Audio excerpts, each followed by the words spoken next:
dengan masyarakat dekat kampung sunnah kata sesat. Sebenarnya orang nak kata tu mestilah dia kena bukti. Kalau tak ada bukti, budak darjah 1 boleh kata.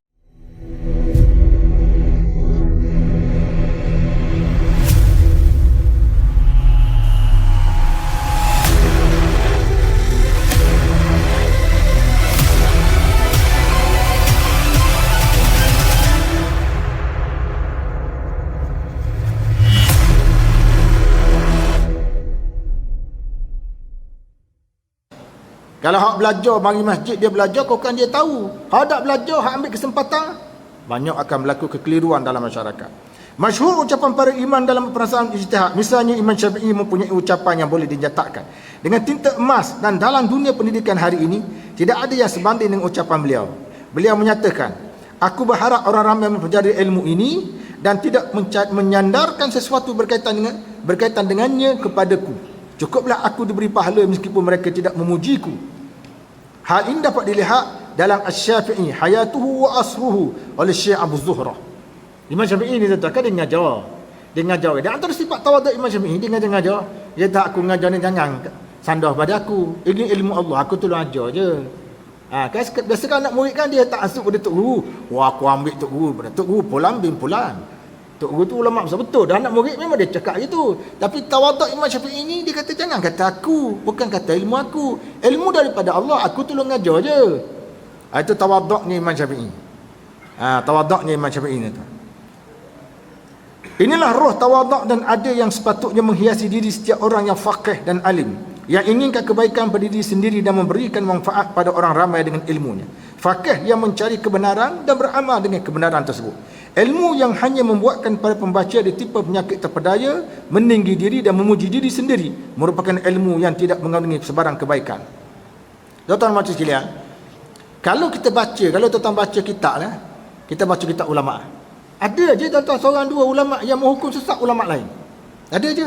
Kita baca kitab ni, dia tengok dia, ulama' ni kata pendapat ni, pendapat ni sesat, dia kata. Sebab apa pendapat sesat? Dia royak. Dia beritahu sebab dia begini. Jadi ulama'-ulama' dulu dalam menghukumkan sesat orang tidak sealiran tu, dia jelas sebab dia. Jadi sekarang ni tuan-tuan, kalau kita kata orang kita sesat, macam baru ni kita buat kampung sunnah kan, ada orang mengatakan kampung sunnah sesat. Kalau dia kata kampung sunnah sesat, dia kena beritahu sebab dia tu. Sebab dia satu-satu, sebab A gini, B gini, C kenapa, supaya masyarakat boleh baca di mana sesatnya tu. Tapi kalau kita kata dia sesat secara umum tu, kita tak bawa bukti yang dia sesat. Jawabnya budak darjah 1 boleh sesak sama dia. Ya, budak darjah 1 boleh menyesat antara sama lain, ramai masyarakat jadi sesat pasal tak ada bukti. Ini berbahaya tuan-tuan. Kita menyesatkan betul ni jadi berbahaya tak? Dan kalau ustaz mengajar tu, kita kata kampung sunnah misal kata sesat. Lepas tu ada seorang penceramah ni kata, kita sebagai orang beriman wajib menyembah Allah. Maka apakah perkataan wajib menyembah Allah tu sesat? Maka termasuk dalam label sesat lah. Sebab kita tak pernah mengkaji apa orang buat di kampung tu. Kita pakai umum. Maka umum tu masuk tu. Buat saya dulu, saya dah ingat tuan-tuan, tapi insyaAllah kita sambung lepas sesi azan ni lah. Sekarang tertinggal azan pula, jeng. Tersila kita azan sekejap, kita sambung balik. Hal tersebut kerana ia merupakan bukti tidak wujud rasa keikhlasan dalam hati, dan pengharamnya ternyata inginkan keuntungan kehidupan duniawi sahaja. Orang yang terlalu menumpukan pada kepentingan duniawi akan mengheret pada sikap keterlaluan dan melampau dalam melakukan sesuatu. Jadi tuan-tuan macam sekalian, saya nak kaitkan tadi dengan Imam Syafi'i tadilah. Imam Syafi'i dihormat, tak ada nak kata sesak pada Tok Guru, walaupun dia berbeza pendapat. Dah saya dah sebut tadi contoh-contoh tuan-tuan, dengan masyarakat dekat kampung sunnah kata sesat. Sebenarnya orang nak kata tu mestilah dia kena bukti. Kalau tak ada bukti, budak darjah 1 boleh kata. Kalau kadang sebab kaedah ada dah, al-bayyinatu ala man idda'a wal yamin ala man ankar. Bukti mesti dibawa oleh orang yang menuduh. Sumpah dikemukakan oleh orang yang menafikan. Jadi kalau sekadar kita nak bercakap tanpa ada bukti tuan-tuan, ramai orang boleh bercakap. Jadi bahan perbualan. Tak, Islam ni dia lengkap. Nak tuduh orang boleh, buat mari bukti. Kalau tidak, kita zalim pada orang lain. Macam saya cerita dulu tuan-tuan, ada seorang ustaz yang famous di Terengganu. Anak murid dia memang tak masuk tu. Dia pergi ke sebuah surau. Surau tu saya mengajar. Ada 2-3 orang ustaz mengajar. Saya mengajar tu fiqh lah. Mari dia tuan-tuan, Tok Guru dia mari. Dia kata, saya bawa tok guru saya ni. Saya nak betul semua orang kampung ni.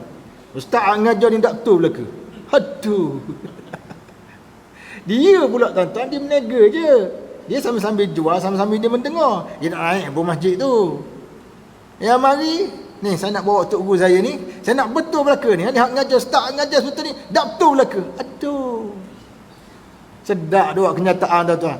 Bila orang tegur, dia marah. Ini dinamakan ta'assub.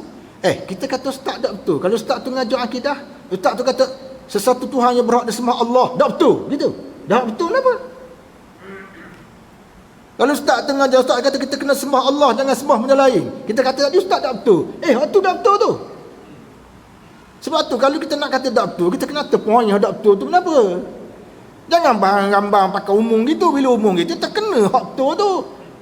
Berdosanya, tuan-tuan, berdosanya. Selagi mana dia tak maaf, berdosalah. Sampai mati, dosa tu akan dibawa. Dia tak maaf tu, berdosa. Menuduh, berdosa dari situ. Qazaf, menuduh orang buat benda tak senonoh, kata bawa sesak dan sebagainya. Dia tak bertaubat, tak minta maaf dengan orang. Dosa tu kait dengan masyarakat, berpanjangnya bawa kepada mati. Ulama-ulama dulu tuan-tuan, dia lain. Dia tanggungjawab. Dia tuduh tu, dia bawa satu, dua. Jadi anak murid ulama berkenaan, dia tengok tuduhan tu, dia tengok dia punya dalil dia, lawang, hak ni lawang, jawab.